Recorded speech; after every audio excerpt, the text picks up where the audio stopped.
It's time to bring out the BetterWorldian in all of us. Welcome to BetterWorldians Radio with your hosts, Ray, Mary Sue, and Gregory Hansel. BetterWorldians Radio inspires you with the people and ideas that are making the world a better place. You'll hear how small acts can make a big difference every day. Now, here are Ray, Mary Sue, and Gregory.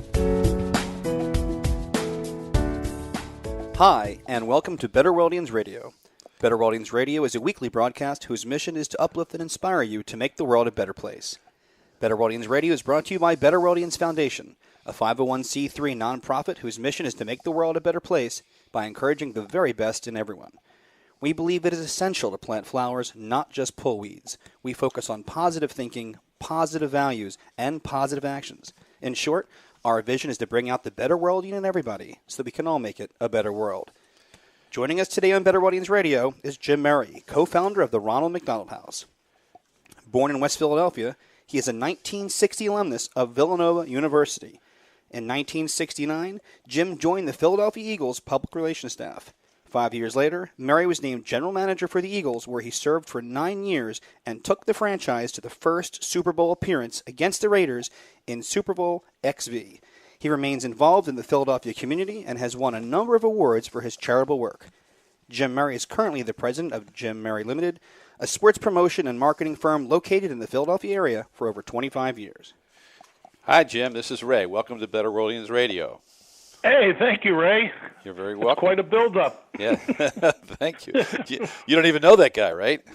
Hey, little Irish guy from 812 Brooklyn Street in West Philly, Mother of Sorrows Parish. There you go. Okay, all right. I hail from St. Clements down in southwest Philadelphia, so we were probably rivals of sorts. Hey, I know it well. Still know it. Jim, tell us a little bit about the Ronald McDonald House, how it came to be about in Philadelphia, if you would, and also your role in getting it underway. Well, at the time the Ronald McDonald House was born, everything starts with a woman and a little girl named Kim Hill, who was the daughter of a tight end at the Eagles, Fred Hill. And like a lot of players today, they live over in Jersey. And, one phone call can change your life. And little Kim Hill, at a very young age, was diagnosed with leukemia at St. Christopher's Hospital. And just like we were brought up in the neighborhood, whether it's in Wayne or West Philly or anywhere in the world, the neighbors came through, and a guy named Stan Lane, they started a charity called Eagles Fly for Leukemia. Not grammatically correct, but the definition of the second commandment. Hey, love your neighbor. And I'll never forget the first promotion because my boss, Jimmy Gallagher, and I were asked to wear fur coats. Bob Barker would have had a heart attack. Here we were dressed up for this big promotion. I still have the picture. I was skinny at Franklin Field. I love the picture. And Jimmy Gal was the head guy, had been at the Eagles for decades. And the great thing is God's timing, because Leonard Toews was the most generous man. And so he embraced it. We had a big event. And I was kind of Irish. I was kind of hiding out a little bit. And Leonard called me over, my boss, the guy who made me the GM, or hired me, and Leonard made me the GM, but P. Retzlaff, number 44, great guy. And Eddie Kaya was the coach, I think, at the time. And they said, look, Mar, why don't you check this charity out? I said, well, it's got our name on it. I'll be glad to. Well, I panicked. I did go to Villanova, but I was not very good at biology, so I couldn't spell the word leukemia. I was a little bit afraid, so when you're on defense, you say a few Hail Marys, like the nuns taught us at Mother of Sorrows and Holy Cross. And I figured I'll go up to St. Christopher's and talk to Kim's doctor. Now, Kim's doctor was a guy named Laurie Naiman. Now, I didn't know if Laurie was guy or girl. And I thought, St. Christopher's, I'll stop in the chapel first, do the Irish stuff. Well, there wasn't a chapel, but there was a quiet room. There's a chapel there now. And I remember going in there a little panicked, and now I go up there and I do my Irish thing. Hey, Dr. Laurie Naiman, and little guy, and great guy. And I said, Jim Murray, Philadelphia Eagles, what do you need? And I'll never forget, he didn't even hesitate. He said, well, Jimmy, look at this place. This is the old St. Chris's. up, I think it was off Bainbridge or somewhere. But anyway, it was like, it was 100 years old. Everything was falling down. And I believe the birth of what I call the McMiracle happened right there with his response. Because he said to me, you know what? We need everything. Look at this place. And then he paused, and he did when great things happen. He said, but there's someone with a greater need. And I'm thinking to myself, this guy doesn't know if I have $1 or $10 million from Leonard Toes, and he's going to turn me over to somebody else. Well, that was part of the life-changing relay from a guy like Stan Lane with the charity, the neighbor that helped Freddie, from little Kim Hill, from her mom and dad, her sister. Anyway, what happened is I went back to that little quiet room that I had made the prayer in, and I looked out the window down the hall, and there were kids having kids up in North Philly, little girls waiting for their pickup for their new babies. And I said, you know, it's amazing, because the first thing that Dr. Naiman said to me, I'm going to send you to see a woman. Her name's Dr. Audrey Evans, and she's the head of oncology at Children's Hospital. And I thought, what an unselfish act. So I went down to, in fact, I think that's where Bainbridge might have been where the hospital was for CHOP. And I walk in to this woman, and she could have been a mother of Superior or a sister of No Mercy. I panicked. I walked in, and I said, Dr. Evans, Jim Murray from the Philadelphia Eagles. And I'll never forget her response. She said, what are they? I said, what are they? I said, we're a football team. Well, I don't know anything about that. Oh, man, so strike one. I feel like I'm back in baseball. And I said, well, you know, we're on TV every week. I do not have a television. Oh, my God, strike two. And then I said the magic words. I said, we have money. Oh, well, come right in. So I said, well, Dr. Evans, I'm going to take you to see Leonard Toes. He owns the Eagles, and he's a very generous man, but you got to get right to the point. So I took her over to the stadium. Leonard, this is Dr. Audrey Evans. She's a world-class oncologist. She's from, you know, over in Scotland or Wales. And Leonard looked at her, and he DirecTV. Leonard said, well, what do you need, Doc? And she said, well, they're building the new hospital. And she said, no, tell me something you need. He said, well, she said, we need what we call a life island. He said, what's that? He said, well, we give kids chemo and radiation. They have to be in a sterile environment. And she's going on and on like I am here. And he cuts her right off. And he said, no. Tell me how much and how many of these rooms. So she said 50,000. This is back a few years ago in the early 70s. And he said 2 rooms. But Leonard was a guy who was all in. He was a guy who would take a hit with 18. So he said, no. How much for the whole floor? And she didn't hesitate. She said, well, Mr. Toes, $1 million. And he didn't hesitate. He said, well, you know what? The Eagles will pledge $1 million. And then he paused, and I'll never forget it. He said, Jimmy, you'll raise it. Well, now I'm looking for the rosaries. $1 million for stuff I can't spell, and I'm afraid of this woman. So anyway, long story short, which is always hard for me, how the heck do you get $1 million? Well, one of the things you find out if something is a success, it has many mothers and fathers. Yeah. If it fails, you own it. You own it, yeah. So my old minor league baseball days, I'm thinking, you know what? We got a game, you know, blah, blah, blah, blah.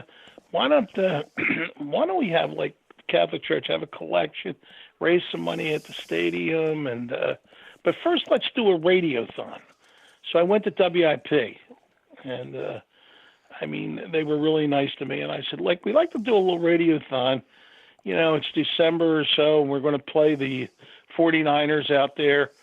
You know, everybody listens to the game or watches the game, so maybe in the second quarter we can get a phone in the old days when you can make one call and get the phone number, and we'll have all these phones and the players that are on the taxi squad or the guys that are hurt. And we were at the old Bulletin building. Drexel bought it right now across from 30th Street. So we had a table shaped like me. It was shaped like a football. We had about 40 people. We had all the phones. Well, God has a sense of humor because we got behind by a couple touchdowns or whatever. So all we got were the guys that bet the games from South Philly. People were not happy. They were saying things that I can't say on the radio or anywhere.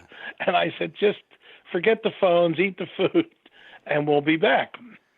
So we did lose the game, and, in pro football, you have your own plane, your charter.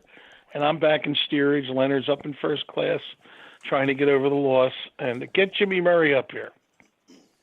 So I remember walking through the plane, and he didn't even, he was DirecTV. How much did you raise with your promotion? Well, and I don't want to hear any God stuff. I said, well, I cut off the phones at, I think, $18 or whatever. Well, I can't repeat what he said on the radio very well. No. And you're not even worried. I said, well, we got another promotion coming up, and we're going to have another radiothon. So, long story short, again, we did have a collection. The people were great. We had the second radiothon, and boy, did we hit it out. We didn't raise the $50,000, which was our goal. We raised like $115. So I called Dr. Evans. She had an associate, a guy named Mickey Donaldson, who just went to heaven. And I said, I'll meet you at the Spectrum. She said, what's that? I said, it's where the hockey team play. Who are they? I said, the Flyers. There's a place called the Blue Line. Anyway, long story short, again, we go. Before we even sit down, I said, Dr. Evans, do I have good news for you? What? I said, well, guess what? We didn't raise 50. We raised more than $100,000 and, towards our $1 million goal. Now, thinking I was going to get a week off, hey. And typical of her, DirecTV, the first thing she said is, you know what else we need? I said, my God, we're in for $1 and whatever it is, and we're going to give you $1 million. What else could you need? Yeah. And that was the mustard seed. That was the birth of what I call the McMiracle, the Ronald McDonald House, because she said to me, story. well, Jimmy, I'll tell you what. You know what happens when I tell a family their child has this disease? She said, they don't hear one more word. I have just given them the worst possible news. Yeah. Now, in those days, the cure rate was very, very poor. Right. So I have just found out that she said a lot of the husbands leave. So I'm like Irish Catholic. I'm having kids every 10 minutes. I'm thinking I can't, this is amazing. She said, so what I'd like to do is get a house or a room at the YMCA. And, that way a family could stay there while their kids getting treatment. Now, me, I've got to be Irish. And I said, no, you don't understand. This is Philly. Now, we were poorer than poor. I lived on Little Brooklyn Street, but we were richer than rich. My pop and aunt and uncle lived on the next step. My other aunt and uncle, we had no locked doors. If anybody was on defense, everybody got in trouble. We just took care of them. I said, you need a house. Oh, open mouth, insert foot again. She said, okay, get us a house. Now, what the heck do I do to get a house? Mm-hmm. So I go back to the rosaries. I'm praying, why did I say that? What am I going to do? And I thought of a guy named Don Tuckerman. Now, who's Don Tuckerman? Don Tuckerman was the executive director for Elkman Advertising, handling the McDonald's account. And we had done some stuff together. Great guy. So I called Donnie and I said, Don, Jimmy Murray. Yeah, Murray, what's up? What do you need? And I started to tell him the story I just told. And I said, what's McDonald's next promotion? He said, you know what it is. That's why you called me. I said, no, I don't know what it is. He said, your guy. I said, who's my guy? He said, St. Patrick's Day, Shamrock Shakes. I said, wait a minute. Irish guy calls Jewish guy, green milkshakes, green money, Eagles, green and white. I said, can I get 25 cents from those Shamrock Shakes to start this house? Wow. He says, well, you got to talk to Ed Renzi. You always have to talk to the Italian guys. I said, who's Ed Renzi? Well, he was the regional director, later became president of McDonald's for years. So sure enough, I call Ed Renzi, and Mr. Renzi, no, just call me Ed. I said, no, the nuns taught me, Mr. Renzi. And he said, what's this thing you want to do? I said, well, I know you have a promotion, Shamrock Shakes, and I go through what I just said. And he said, well, let me say this to you. If we give you all the money from the Shamrock Shakes, can we call it the Ronald McDonald House? I said, Mr. Renzi, Ed, I said, you give me all the money, you can call the Hamburglar House, you can call it anything you want. Now, I didn't realize Godham was in that, because by naming it after Ronald McDonald, everybody knows that beautiful, beautiful person. Mm-hmm. And, that's the birth of the Ronald McDonald House. And if you want me to continue to take a breath, I will, or if you have any questions. No, let me squeeze in another question if I can. That was an amazing story. It was fantastic. It's a true story. Yeah, and that's what's making it even better for our listeners and for everybody to hear it. It's just, it's a wonderful story, and it really shows that that how you guys were graced and blessed at so many different steps along the way to get to this conclusion. Now, did you ever think back then that instead of one Ronald McDonald House, you'd be looking at hundreds of them around the country today, just 30 or 40 years later? Did you ever envision that was going to happen? Well, you can't put limits on prayer and God's generosity. And no, the answer is no. But what I did think is, first of all, let's find a house. Mm-hmm. So, if you try to get a house around Penn or where the house is today on Chestnut Street, you can't get anything. Drexel, Penn, everybody buys everything. Right. But anyway, the short version of the story, we did find a place. It was a Jewish fraternity house called Lubavitch. Well, anyway, that's what it is now. But there was a place at 4032 Spruce Street. And the short version is we bought the house. I think it was 40 or 50 Gs. In fact, Ed Renzi signed the mortgage. And I got all the players. McDonald's used to have these nifty buses. And I got the players to get out there. Everybody got in their uniform or their tops, and Leonard Toes and Mayor Rizzo and Peter. Just a whole group of people there. And Tommy Brookshire, God rest his soul, and NFL Films jumped in. And so on October 15th, 1974, we opened the first Ronald McDonald House in the world. And you're right. When you looked at that, you thought, man. But once again, if you look at Philly, the whole world started here.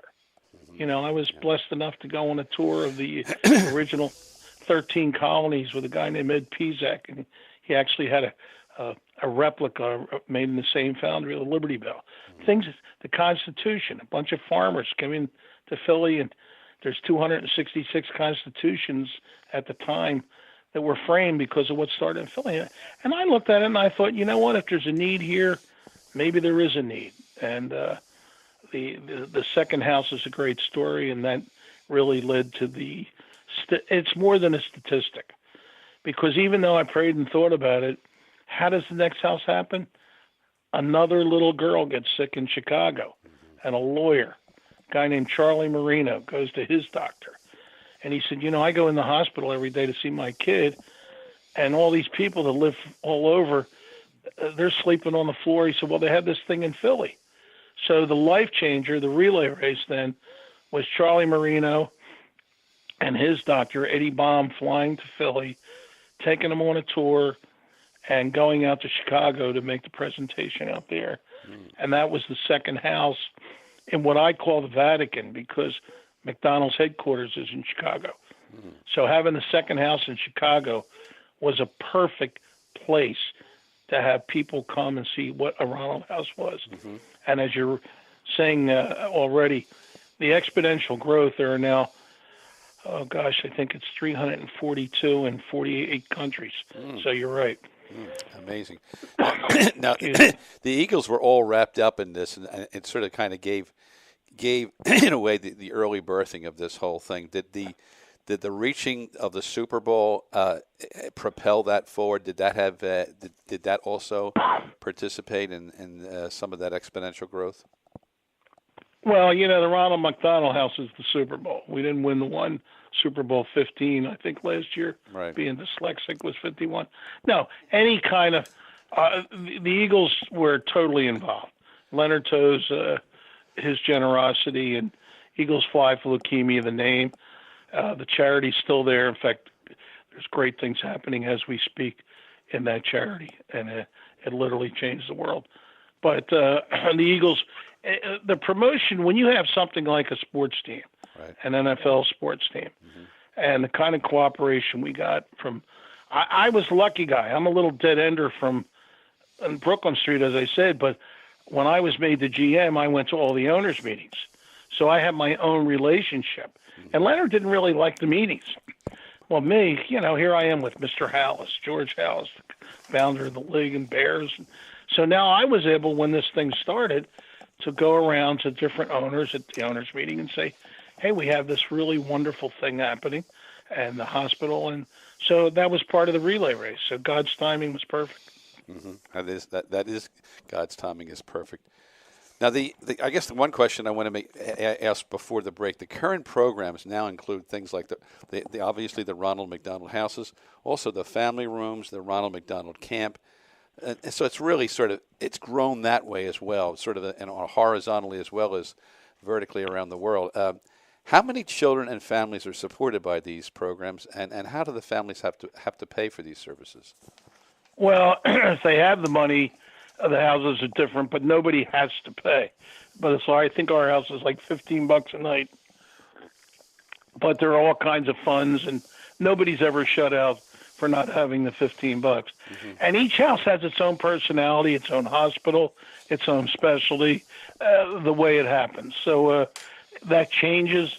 But the great part is that it is flexible enough that nobody's turned away for that. The problem is the advancement is so great. I remember going to one of the anniversaries for Sloan Kettering, the house in New York, and the doctor's line, and this is a few years ago, said when this house opened, he said 5% of the kids made it. And then he used the C word. He said, now we cure 74%. Oh, that's wonderful. So, and because these hospitals, and well, we got to realize, and hey, I'm bragging because Philly, Children's Hospital, we have a little map of the world in our kitchen, mm-hmm. and we put a pin in if somebody comes from a new country. Well, you can't see the map. People literally come from all over the world, even though there are houses maybe in their country. But the treatment, the doctor, the specialty, and each one of these hospitals has specialties besides cancer or leukemia. And that's what's great is that these doors aren't just open. People are there. And the big thing was, I remember Dick Vermeil, when we hired him, he had a line, and I'll never forget. I said, put down all your requests. Well, Dick is probably the most thorough person I've ever met in my life. So he puts all his requests down. But in his first page, he said, Jimmy, you were right. Our team's not very good. And if we're going to be any good, we need round tables at training camp. I said, what the heck's that mean? He said, well, we have to see each other and talk to each other. And I thought, wow, that is so West Philly. I said, that's fantastic. Well, if you look at these houses, they're all over the world, and people do get a chance to share. And that's the biggest magic of one of those toasts you use at weddings is, to have your marriage, now you can share half the trouble. And if you have some joy, you can make it double. Mm-hmm. Well, that's what happens at these houses. Mm-hmm. People now relate to people that can ease them through their crisis. So it never stops. It's a living, breathing McMiracle, as I call it. A McMiracle. That's a wonderful, wonderful slogan, and that's a great place also for us to take a brief break here. We're going to talk more with Jim Murray, co-founder of the Ronald McDonald House, in a moment. But right now, I'd just like to take a few moments to tell our listeners a bit about our sponsor, the uplifting virtual world game on Facebook called A Better World. A Better World encourages social good, positive mindsets, and giving back to social causes to make a real positive difference in the world. Players inside this virtual world game do things inside that world, like share acts of kindness, express gratitude for different things and different people, send get-well notes to real-world sick children, and many more. In fact, we've even developed an app where you can actually encourage kids around the world who are going through surgeries, and they see this come to them, and they're stunned by some stranger that's not only supporting their surgery, but also wishing them well. Each month, the Better World actually partners with a different charity and challenges game players to do a certain number of good deeds within the game. When they do, A Better World releases funds to that monthly charity. This summer, they're partnering with Miracle Foundation. When game players reach the do good goal, A Better World will release funds to provide a month of meals for 40 orphan children. You can find out more about abetterworld.com. Let's now welcome back Jim Murray. Hey, Jim, this is Mary Sue. How are you? I love that story of the charity. Oh, well, thank you. There are no strangers. When somebody's on defense, somebody needs help, you guys, wow, I don't just love the title. I love what you're doing. Oh, well, we'll have to meet with you and tell you more about it. Oh, gosh, I'm meetable. Okay. Manellas. We're going to Our Lady of Manellas. That's where we're going to Our meet. Lady of Manellas, yes. Good. We'll look forward to seeing you there. Now, All I right. was reading on your website that the heart of the Ronald McDonald House is really the volunteer program, and this helps make the house more comfortable and supportive place for families. Can you tell us a little bit about that and how more people can volunteer and what the volunteers actually do? Wow, Susan Campbell's our executive director. Okay. And you can give her a call and she'll direct you. But Okay. what happens is two of our volunteers, one of them's 103 and one of them's like 90 some. I won't. Wow. The ladies don't like to tell you their age. But I mean, no, the essence of the success of the McMiracle are the volunteers, the people that are there to greet you when you knock on the door. I mean, there's a staff of people. There are people that have it but you could not make it. The people that drive you from the house to the hospital. I mean, we have, and it changes their lives. We have what we call inspirational breakfasts, and I tell the short version of all this talk I'm saying right now, but we introduce people to the Ronald House that think they or their company, just like you spread the word about your beautiful charity out there, so that somebody gets interested. And, one of the things they do is cook meals. What a great thing that is, because once again, as I said, not only are we sharing dinner with each other, and they're mingling and talking and seeing their kids and their other kids that aren't sick, who they bring with them to the house, but the volunteers are the essence of that. And we could not make it, whether it's the board of directors or whether it's the people on the staff, but the volunteers are the heart and soul of the house. That's great. On your website, too, I saw that there's many great ideas for donating things like adopting a room or a family. That sounds really great. How's that work? Well, once again, it's because you guys have all those ideas. Here there was a little thing with tabs from the canned soda.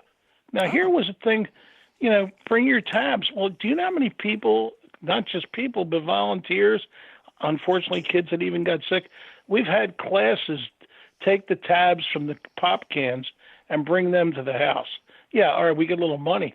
But the one thing it does, it makes people aware, what is Ronald McDonald House?